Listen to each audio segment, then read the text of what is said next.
Welcome back to Cover Story Highlights, raw, unapologetic, and grounded in truth.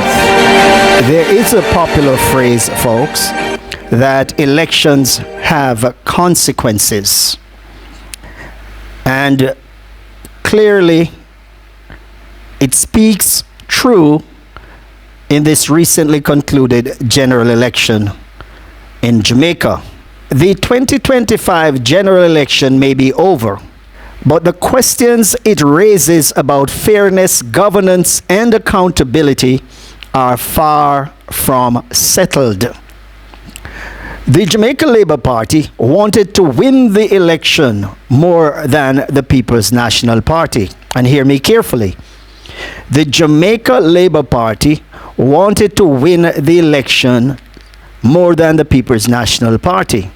To that extent, I would think that arguments about the fairness of the election can be entertained. So let me tell you why I think that the Labour Party wanted to win the election more than the People's National Party. They had far more to lose. At stake were not just parliamentary seats, but allegations of illicit enrichment involving its members and corruption involving some of them. Even the Prime Minister Holness himself. For Andrew Holness, holding on to power wasn't just about leadership. It was about survival. Yes, for him it was about survival. Power protects. Power delays investigations. Power buries scandals. And we are seeing it now. He brought back some of the members into his cabinet who he had previously fired for corruption. Holness knows this. In fact, it feels to me like he took a page out of Donald Trump's playbook, and that is win elections and kill investigations. But here is another side to the struggle for control. Jamaica's potential oil discovery could happen within the next 5 years, or we could know the truth about that within his 5-year term. We would know whether Jamaica has commercially viable oil reserves.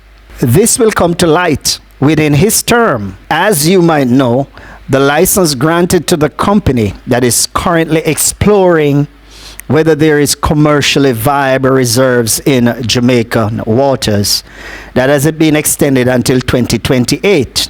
They are actively searching for partners to do what they call piston core sampling, which is that they want to drill a well to see whether there is commercially viable reserves down there so that they can proceed with the drilling. And this should happen by 2028. So by that time, we will know for sure whether Jamaica has a commercially viable reserves of oil. And Holness knows this. So he wants to be in control when this happens, not the opposition. My fear in this regard is simple. Given what we know about the administration, the corrupt practices that they have exhibited, can we be certain that any oil success will truly benefit the Jamaican people and the country at large in terms of improved infrastructure, upgrading of hospitals, and so on and so forth? Can we be sure that a small circle of politicians will enrich themselves and not the country benefiting from such oil success if it happens? You know something? What is troubling to me is how little weight the Jamaican people have placed on corruption. It is such a sick culture in this country. Why the Jamaican people don't see it fit to hold them accountable? We are not stupid people. We can think for ourselves, even though they might lie their way out of it. And we can see it. You know, it doesn't take a rocket scientist to know that if you start a project at $15 million, for example, and even when the project is not completed after many, many years, the cost has doubled or in some cases tripled. Can't the Jamaican people see that something is wrong with that scenario? Can't we see that? And do you think that persons who are responsible, the portfolio persons who are responsible for a situation like that, do you really think they deserve to be in control of our government? Come on, Jamaicans, man. We need to do better than that. We have to hold these people accountable. And we can't do it by just voting them back into office. To do what? To continue the mismanagement? I am so sick of this situation in this country, and sometimes I really wonder if we have any hope in this country. And then they come to us, these politicians come to us to behave as if they are genuine, and they bullishly started projects before the general election to give the voting public the impression that they're trying to build and develop Jamaica, when in fact they want to use it as a pretext to say, look, we have started some projects, so give us another term to finish them. That's a con job, Jamaica. And if we don't see that that is a con job, something is wrong with our thinking in this country. And we have to get up, man, and start to think, use our brains, assess the politicians, assess what they say, and cast our votes based on how we see them.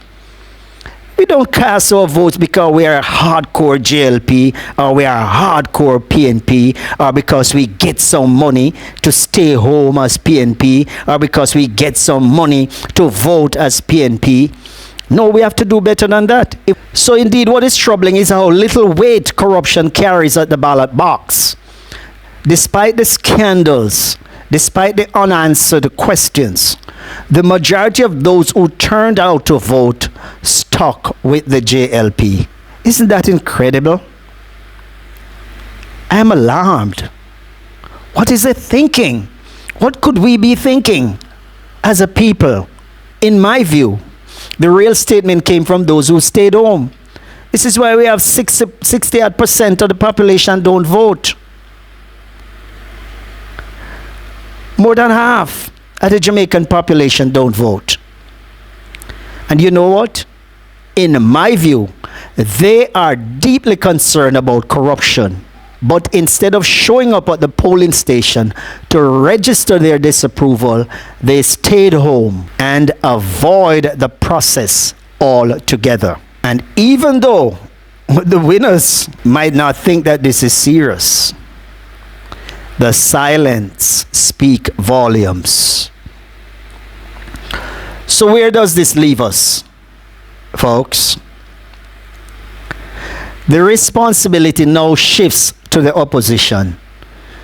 And I want them to understand, that all of you who won your seats, don't just sit there and feel good and feel glad that you're back in Parliament. It's not even about that. And I understand that there might be some self-serving motives. Deny it as they want.